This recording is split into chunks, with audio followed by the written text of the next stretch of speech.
Mummy light चली गई, मेरे को कार्टून देखना है। मम्मी क्या है, क्यों शोर मचाया हुआ है? नहीं है मम्मी घर पे?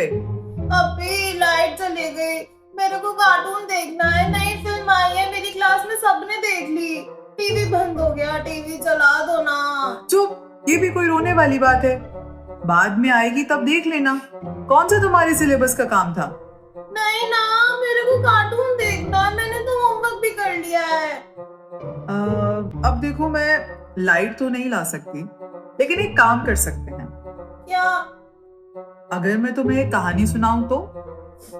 कहानी कार्टून से बेटर होगी। अरे कार्टून तो सबने देखा है, बट तुमको जो मैं कहानी सुनाऊंगी ना, वो सिर्फ तुमने सुनी होगी और किसी ने नहीं। फिर तुम स्कूल में इस कहानी को सबको सुनाना और सब हैरान हो जाएंगे कि इसको इतनी अच्छी कहानी कहाँ से पता है। अच्छा, कौन सी कहानी सुनाओगी? मेरे पास तो कहानियों का पिटारा है। पिटारा?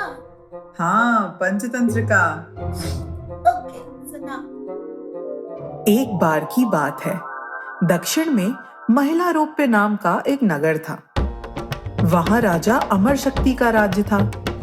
राजा बहुत वीर और दयालु तो था ही, साथ ही सभी कलाओं में भी निपुण था। राजा अमर शक्ति के 3 बेटे थे, बहुशक्ति, उग्र शक्ति और अनंत शक्ति। राजा जितना ही विद्वान और गुणी था, दुर्भाग्य से उसके तीनों बेटे उतने ही अज्ञानी और शरारती थे। अपने बेटों की मंद बुद्धि और अज्ञानता से परेशान होकर राजा ने एक दिन अपने मंत्रियों से कहा, ऐसे अबोध और अज्ञानी बेटों से अच्छा तो निसंतान रहना होता। बेटों के मरण से भी इतनी पीड़ा नहीं होती जितनी अबोध बेटों से होती है। हमारे राज्य में तो हजारों विद्वान, कलाकार, महापंडित रहते हैं ना। ऐसा कोई उपाय करो कि ये निकम्मे राजकुमार शिक्षित होकर ज्ञान की ओर बढ़ें। मंत्रीवर विचार विमर्श करने लगे। अंत में एक मंत्री ने कहा, महाराज, व्यक्ति का जीवन तो बहुत ही अनिश्चित और छोटा होता है। हमारे राजकुमार बड़े हो चुके हैं।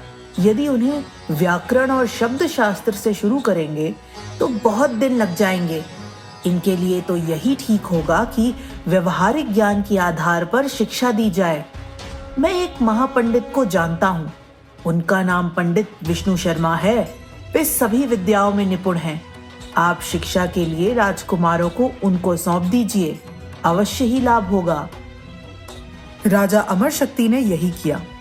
उन्होंने महापंडित विष्णु शर्मा को बड़े आदर सत्कार के साथ अनुरोध किया, हे गुरुदेव, आप मेरे बेटों पर इतनी कृपा कीजिए कि इन्हें ज्ञान की प्राप्ति हो जाए। मैं आपको दक्षिणा के रूप में 100 गांव देने को तैयार हूं। पंडित विष्णु शर्मा ने निर्भीक होकर महाराज से कहा, हे राजन, मैं विद्या का व्यापार नहीं करता। मुझे 100 गांव लेकर अपनी विद्या बेचनी नहीं है, लेकिन मैं वचन देता हूं कि 6 महीने में ही आपके बेटों को ज्ञानी बना दूंगा, और अगर ऐसा नहीं कर पाया तो ईश्वर मेरी सारी विद्या मुझसे ले ले। महापंडित की ये प्रतिज्ञा सुनकर सभी चौंक कर रह गए। राजा अमर शक्ति ने तीनों बेटे महापंडित विष्णु शर्मा को सौंप दिए।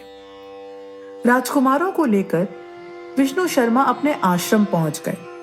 अपनी प्रतिज्ञा के अनुसार उन्होंने 6 महीने में ही तीनों राजकुमारों को विद्या और ज्ञान में निपुण कर दिया। इस कार्य को करने के लिए उन्होंने एक बहुत ही मजेदार किताब की रचना की। इस किताब में 5 तंत्र थे: मित्रभेद, मित्र लाभ, कापुलोक्यम, लब्ध प्रणाशम और अपरीक्षित कारकम। इसी वजह से इस किताब को पंचतंत्र कहा जाता है। अभी तुमने जो 5 तंत्र बताया, उसका मतलब क्या होता है? कहानी सुनो, सब समझ आ जाएगा। तो सुनाओ ना एक और कहानी। आज के लिए इतना ही, अब अगली कहानी कल।